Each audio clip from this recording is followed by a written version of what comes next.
Hmm. Sino na lang hindi natawag? Dap-dap. Uh, Dapadap. Are you there? Okay. Si Angelica. Hello, Angelica. Uh, Paul Peralta. For Angelica po sir ay nag-burnout po daw sa ano yan? Sa kanilang lugar. Tapos po wala po siyang internet. Yung buong Okay. daw yung nilipat. Brown. Brown out. Okay. Para kay Angelica. Okay, si Antoinette. Nag-raise ng hand si Antoinette. Si Flores, I think, nandito na. Si Casas. Tsaka si Lat. Casas.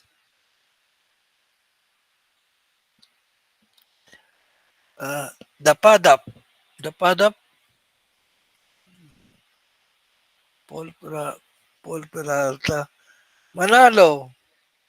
Miguel Manalo. Hello. Dapadap. Wala pa, no? Si hindi, nandiyan siya. Casas, wala pa, no? Lat.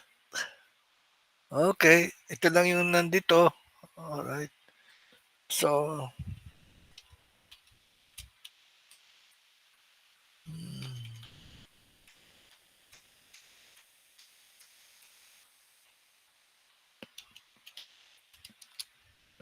okay. Save ko muna ito. Save. Alright. So, topic for today. Okay. Ano ba yung huling diniscuss natin?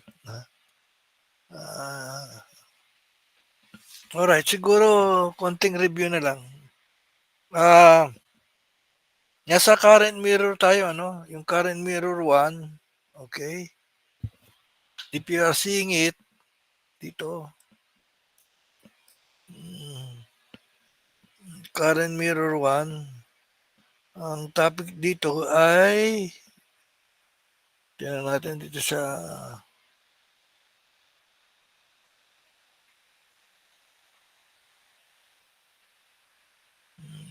current mirror 01, open.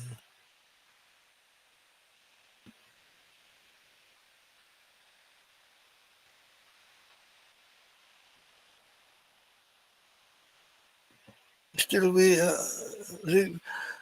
ito yung magiging format ng reporting ninyo. Okay? So ito yung Whittler current mirror. Alright? And we discussed the Q1, Q2 as the assumption. We discussed based on the assumption, you will get the following. Just a moment.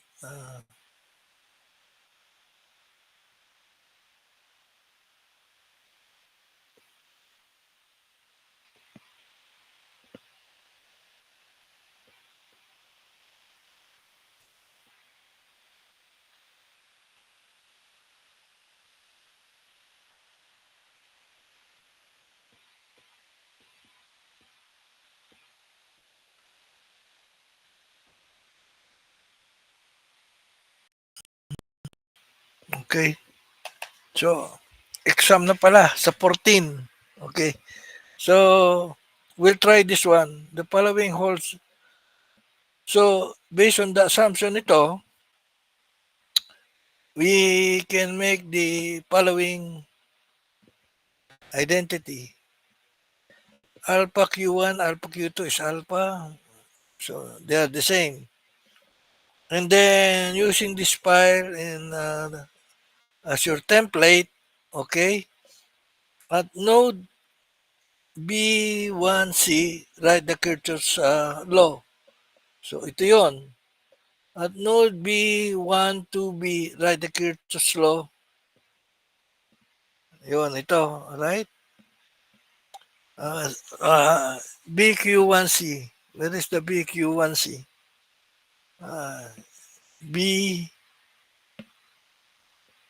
BQ1C. Q1C. Ito yun. Node. Ito yung node. So you're using most of the time Kirchhoff's current law. Then given IM, I input, and B1, BQ1B equals BQ2B, compute for I out and the G in terms of HFE. Okay? So you do the computation like this, and then you will come out something. And you can run it with this, you know. Right. Now, here is the, consider the Whittler block in figure 2.2. Ito yung Whittler block. Okay? By the way, just a moment, I like to take a screenshot. Baka makalimutan ko na naman. Okay, sandali. Kailangan ko lang na kahit pa paano may screenshot ako. Okay.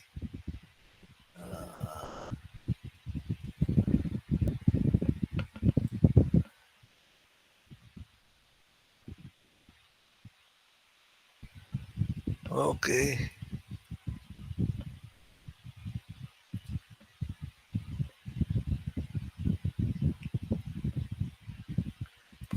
Save as. Okay.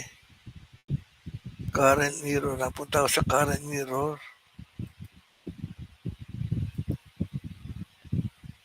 Recording. Ito. Alright. Ano yung latest? Class screenshot. Today is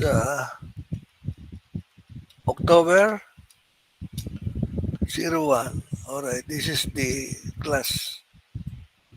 Alright. So, this also we have this screenshot. Okay. Uh yes, yes, sir. Casas. Okay, Casas. Right. Good afternoon po, sir.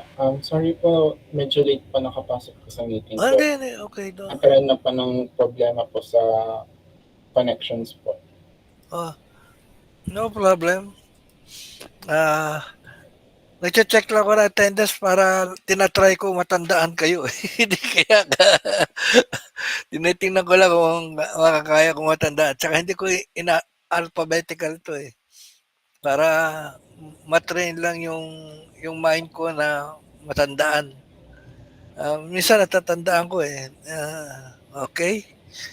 So don't Thank you worry, po, sir. Thank you po. don't apologize. Okay lang 'yon. Okay. So I hope everybody Tuesday, August, halos lahat nandito naman kayo eh. Almost everybody. Alamin ko na lang si Dapadap Alvin. Walang balita kay Dapadap. At saka kay Manalo. Okay. Okay. Now, I'm planning for your exercise. Maybe we can try some exercise, but I'll show you some technique muna. Okay, just to review. Okay, sometimes there is what we call cause and effect.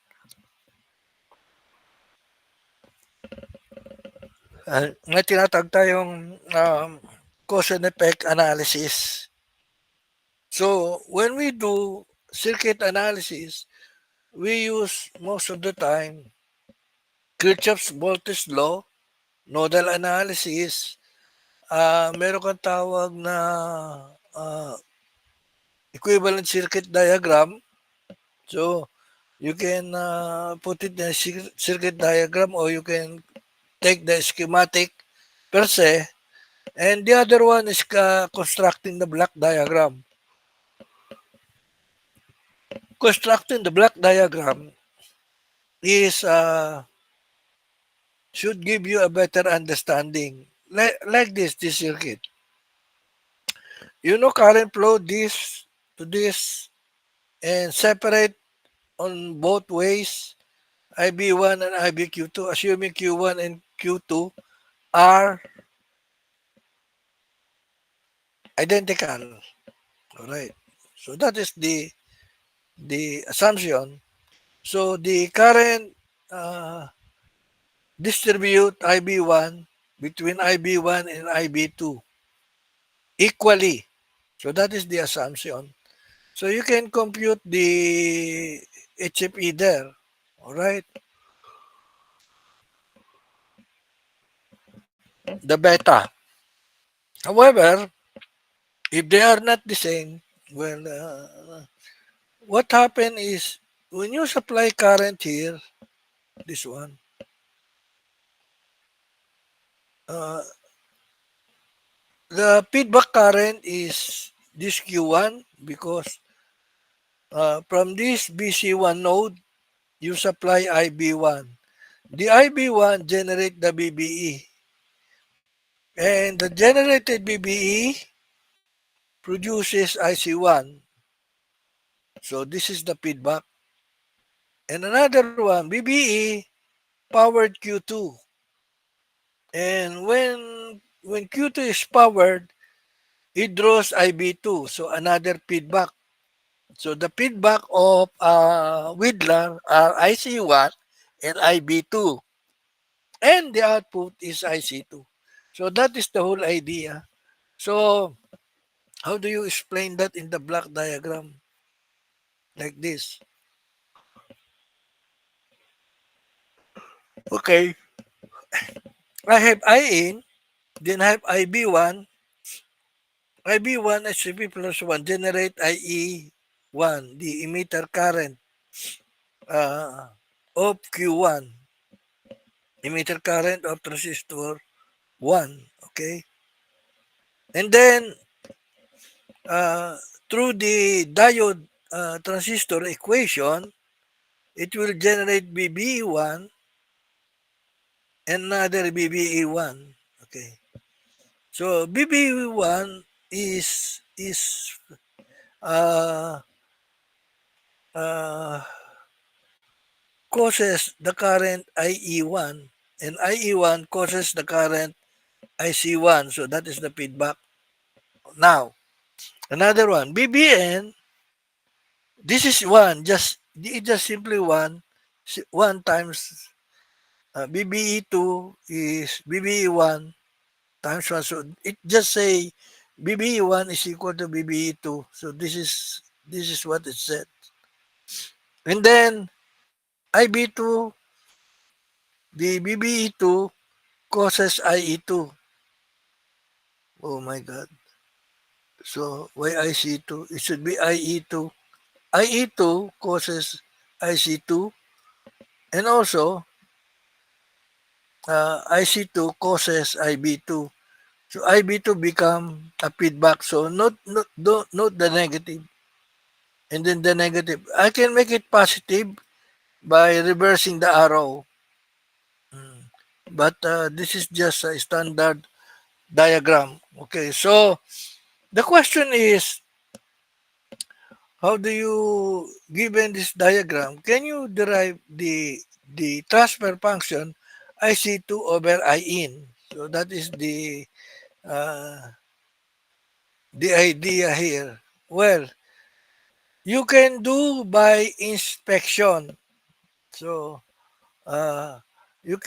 this is only to explain how the whole thing works, but this is difficult. This block diagram is difficult to use to compute IC2 over IN. Just following this one, it will be quite difficult. But sometimes in electronics, you always assume something which make it easy. So like this, uh, we will use IN. So IQ1B plus IQ1E plus IQ2B. All right, this one. And then you're going to say that the IQ1E is IQ1E plus IQ2B. All right. And the transistor Kirchhoff's law is IE equals IB plus IC. Then the beta is IC over IB. And alpha is HFE plus 1 and IC over IE. Now, the question is, how do you compute the I out and I in? So this is a question of computing the I out and I in. So actually it is here. I computed it here. So I in equals IQ1B, IQ1C, and IQ2B. Okay? And then I1 IQ1B plus IQ2B is IQ1B plus IQ2B at node like the Kirchhoff's current law. Parang doble. Okay?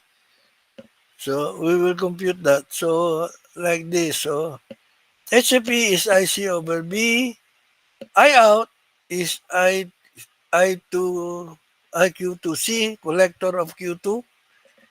And then IQ2C is equal to IQ2B HFE. So I out is this one, IQ2B. And then I in is IQ1B IQ1C, IQ2B. All right. Now, what do you do? This is the base current. This is identical. So 2B, and then you have the collector current here, IC. Okay. Now, uh, 2IB, IB, okay. So you make all term in terms of B. So you cancel out B and B, IB. So when you cancel out B, you have only HFE plus 2. Okay. So this is the, what happened. This is the Widlar. All right. That is the Widlar circuit. All right. Now, maybe for your activity, uh, please open your computer, and then uh, maybe by team, you do this by team. Okay. Uh, this is what I will open, the Widlar current. This is the Widlar current mirror, current to Widlar. Okay, I will open it. So this is the Widlar. All right. Okay. So if we run it, and then we window tile vertically, and okay, we check the gain. I see, you see this one, ICQT over I I1. This is the one here. So that will be, well, run. Okay. That will be 0.992.6. Okay. So you can try. You can try checking this. Okay. So let's say, what is your input current? That is 100 milliampere. Okay. So you can say that uh, we can do a little calculation here and check. So let's play with it here, okay? Or okay, so maybe we can create a new file. You try create a new file. Please follow kung pwede. Okay, so this is a new file. This is today, and then file name. So Widlar uh, exercise. Okay, that py. So that is our Widlar exercise. That py. Of course, we try to get that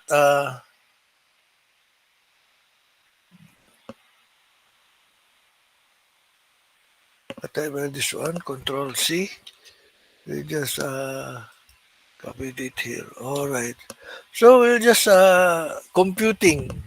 Okay. Now, uh, let me save this one first. Save as. Module current way to, okay, will this is module 2 current mirror, and then I'll just say Widlar uh, exercise.py. All right, so we'll do a little computation like this. Okay, so we can. you can make use of this simple program, or maybe let's make it very bare simple so that we can do. Now, we know, let's define I1. I1 is equal to 10 e raised to negative 3, and that is milliampere, 100 milliampere. We can do that. And then, of course, uh, we know that there is a current here at Q1, Q1 collector, and also uh, here. So, okay, that is uh,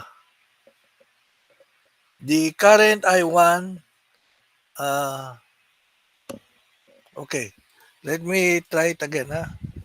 I'm getting this. Okay, it says here uh, I1 minus CQ1. Yun ang sinabi niya. Okay, now, what is the CQ1? This is the CQ1. All right, so just you can get the value there. All right, and control C, and then I go to my small. So I say ICQ1 equals, this is the ICQ1, but that is in milliampere. So that's what it means by milliampere. Okay. Uh, this will uh, if this is in milliampere, uh, divided by 1000, you divided 1000, 1, 2, so 100 milliampere, this should be 99. 99, okay, let me let me clarify it. Okay, what is this? Control C. If I control B, I divide it by 1000. So that will be 0.09. Okay, that will be 0.09. Or I would say 99 e to negative 3. Okay, so that's exactly so. F9. So this is ICQ1. All right. And then uh, this one, the current here, uh, alt, press alt, then you can get this one. So this one is the difference between the two, which is, let's call it IB. So let's say IB 1 and 2. So that will be I1 minus ICQ1. All right. So that is the whole idea. All right. So you can follow. So that is the base current. That is the base current. Now, uh, the other current goes here, and the other current goes here. So let's say the current, what is the current in uh, IB2? Okay. Okay. So the current in IB2 is quite quite small. This one, microampere. Okay. Control C. Uh, uh, that is IB2 is equal to that one. Since it is microampere, E raised to negative 6, and then I put there. So that is the microampere. And of course, uh, what is IC2? Okay, so, okay, we got the value here, Control C, and then go back here, IC2 equals Control V, since it is in milliampere, okay, E to negative 6, and then asterisk. So, that is the milliampere. Okay, notice that the feedback current of ICQ1 is 99.17. IC2 is also 99.17. Here, IC2. All right.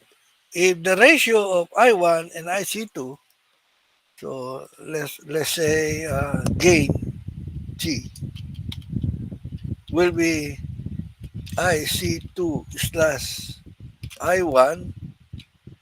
So, okay, I'll just say uh,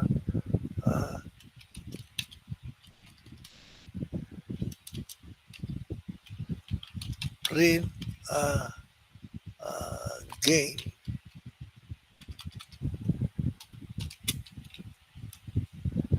GAIN equals, okay, ano yung maging gain niya? GAIN. Alright. So, you run this one, and your gain is that correct? 100 milliampere, 100 milliampere. Wrong. It should be 3 because that is in milliampere. Okay. There is 0.999999999.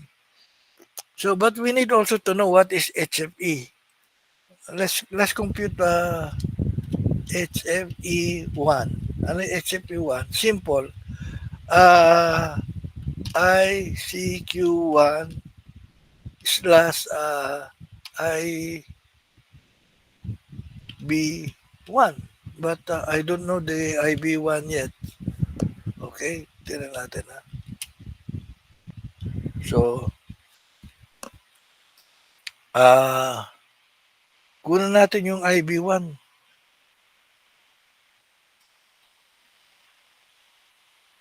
Okay.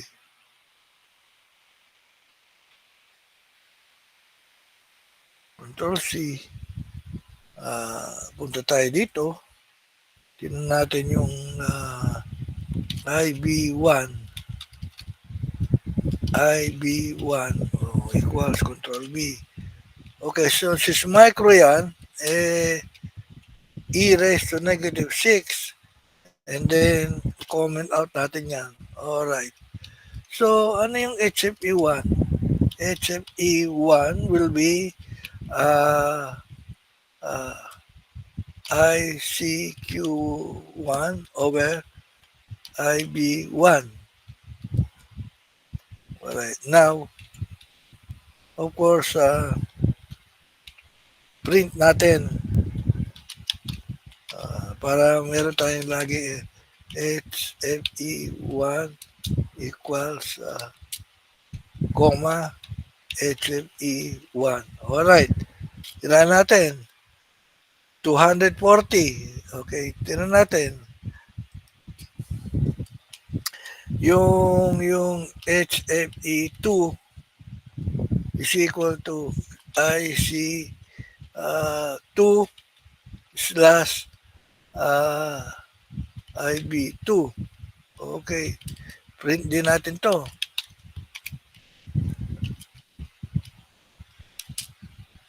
HFE2 equals HFE2. Alright. So, almost pareho sila ng, siguro sabihin natin, 240. Generally, pareho sila ng 240. Ang gain, 991. Yung Widlar computation, yung computation ng Widlar na gain, G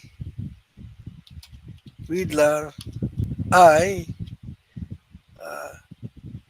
sabihin natin 240. 240 slash 1, 2 plus 240. Alright. Yan ang Widlar na lalabas.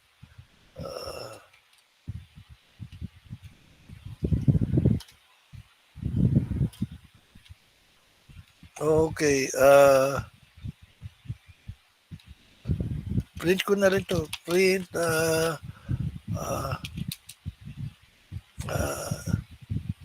gain Widlar theoretical computation. So, G Widlar. Alright. So, ang gain ng Widlar lalabas sa theoretical computation kung estimate 240 is 0.99917. So, yung computation natin sa simulation is 0.9925. Yung computation ko naman dito sa akin 0.9933. So, malapit yan, 0.9933.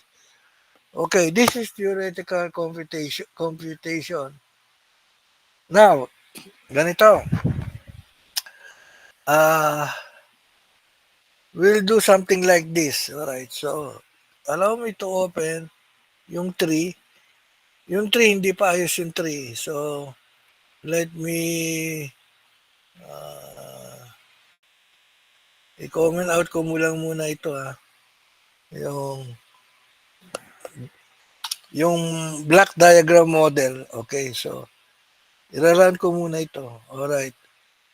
Current na kinoment out ko lang muna yung block kasi kinukonstruct ko pa yung block diagram eh. Now, ito makikita nyo sa modified na current. Okay. Open. Current.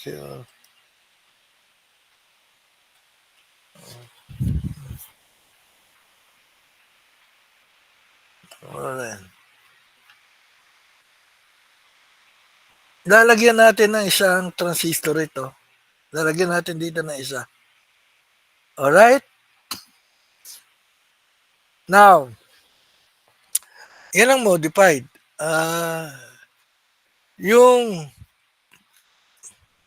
Siguro dapat isama ko dito yung Widlar at saka yung unmodified para makita lang sa isang lugar. Okay. Titignan ko nga kung saan nakalagay dito malagay ko na sa variable.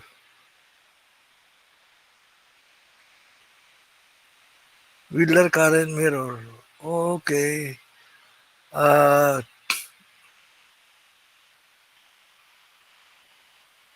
Okay, nasa variable WCM. Alright. So, ilalagay ko na lang dito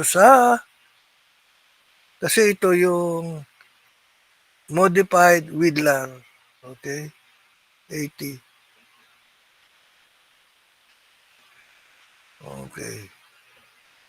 So, section. Gagawa pa ako ng isang section ulit dito. 80.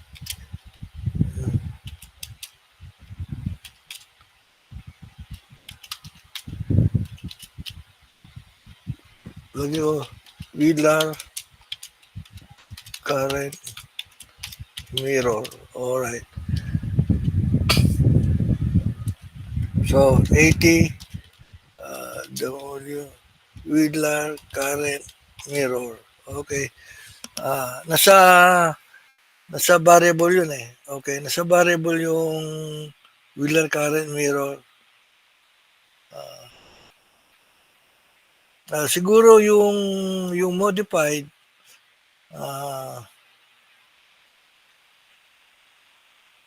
yung modified Wheeler, current, mirror.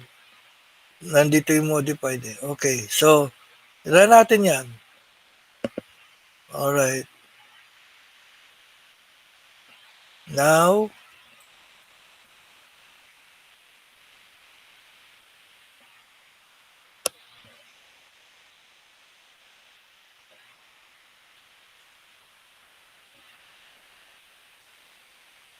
ito yung Wheeler, current, mirror. Oh, sana punta na. Hindi pala nailagay sa loob. Kaya pala nawala. Alright, ulit.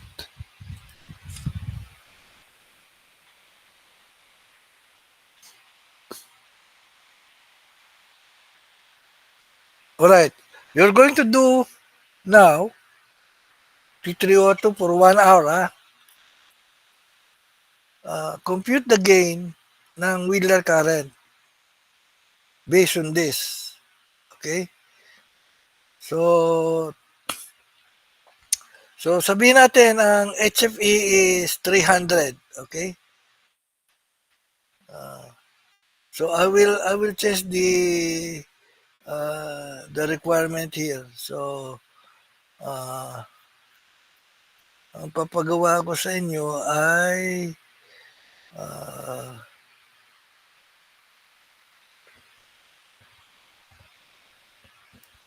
i-comment out ko lang ito lahat.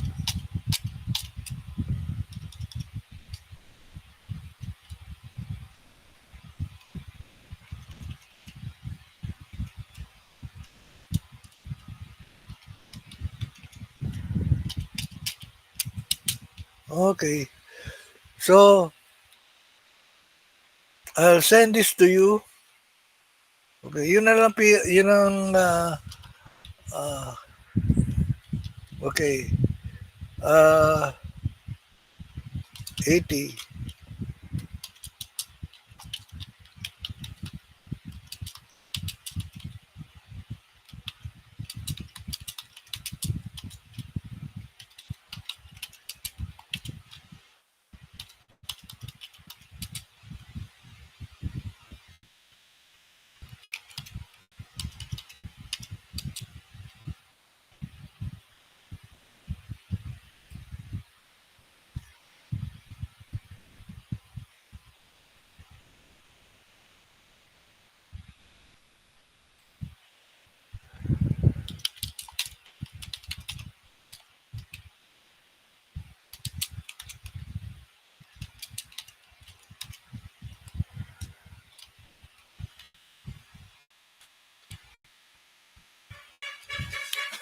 Sandali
Sorry about that.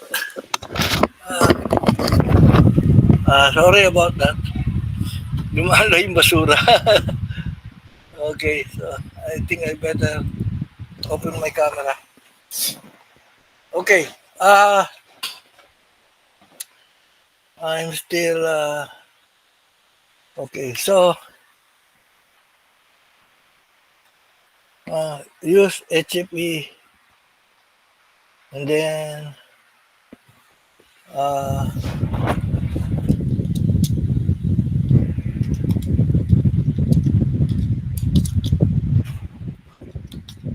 compute the gain of the Widlar current mirror, the gain of modified current mirror in figure 2.3.1. All right, and then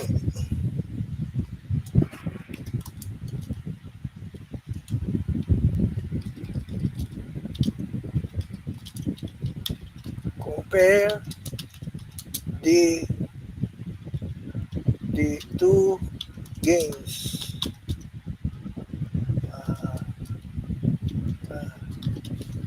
Provide provide an explanation for the difference. All right, so we'll do this. All right, so let me run this one and then update.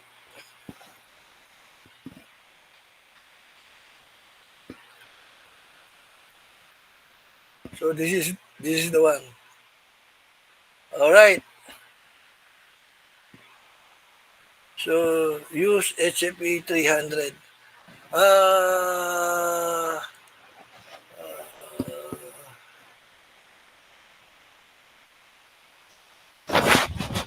X.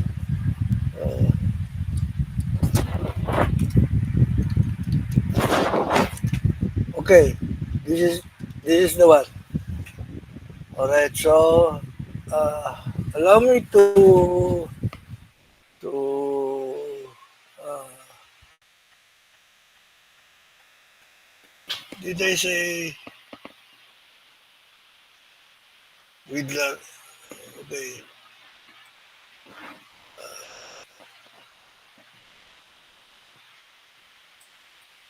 I'll just say I'll just this one save us.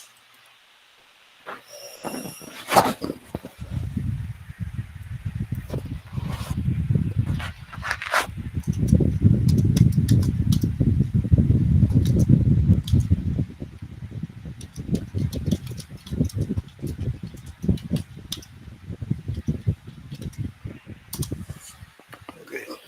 So this is just Widlar versus modified Widlar. All right. So I'll have it.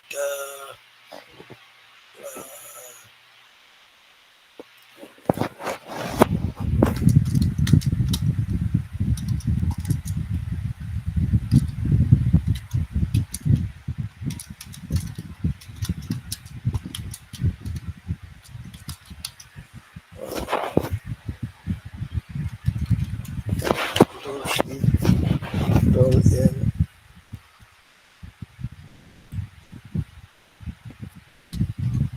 Control V.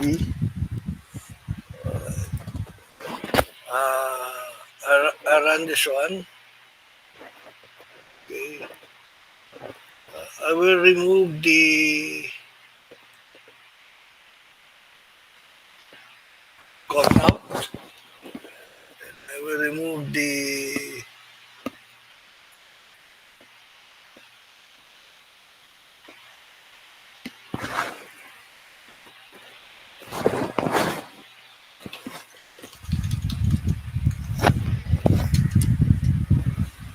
okay.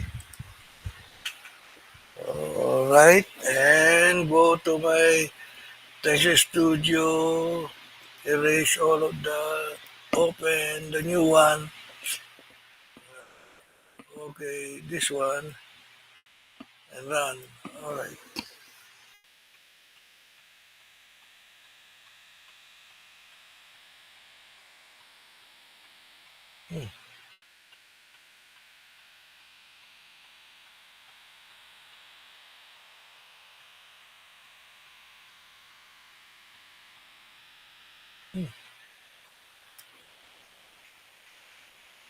Okay. Tumakbo na. Okay, this is the template. So, I'll post this one. Uh, I'll post this one. Okay. Try mo na, try answering it and uh, put your consultation here. Try doing this. All right. All right. And then I'll post it. Okay. So, pero sa stream muna, no? Sa stream ko muna ipopost ito. Mhm. Where is my... All right. This one. So, sa classwork, okay, I'll post it, sa stream na lang. Hindi, I'll just do it as a material, okay? Under module, allow me to open that.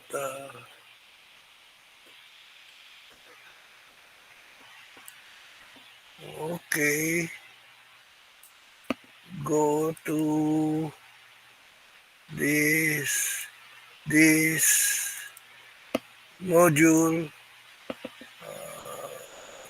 current mirror,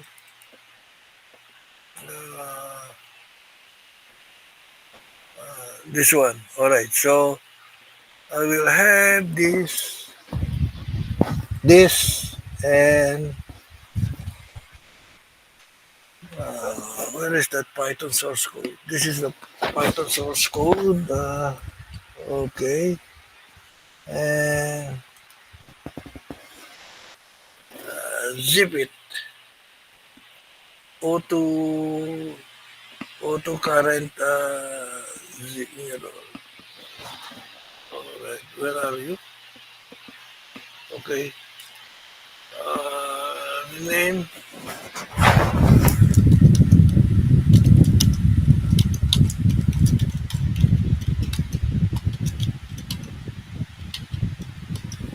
Okay. So, all right, this one, and then open.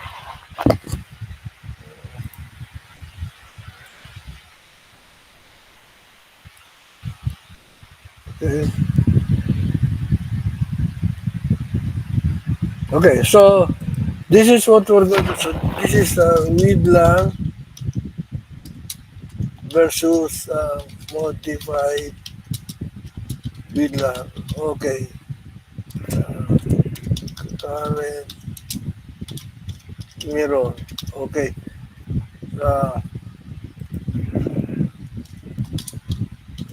Download the file. Okay. Download the file. and answer answer the question by team. Okay. Uh, for the explanation, uh, for the explanation, each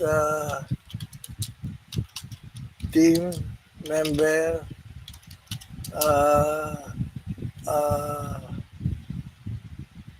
should provide uh, their uh, what do you call it? Uh, their explanation. Okay. All right. So this one uh, uh, uh, we do it today. We do it today and continue tomorrow. All right. So uh, once your result is okay, uh, I will post it as a assignment, and that should be your midterm. Okay, let's try to do it. Okay, so okay, what's this? Spellings, i-add ko na lang sa dictionary. Suggestion. Add to dictionary. Okay, so post ko na ito Okay, do you have any? Can you hear me? Hello, can you hear me? Hello. Yes po, sir. Okay. Also, uh, this is now posted. Okay. Uh, no thanks. Okay.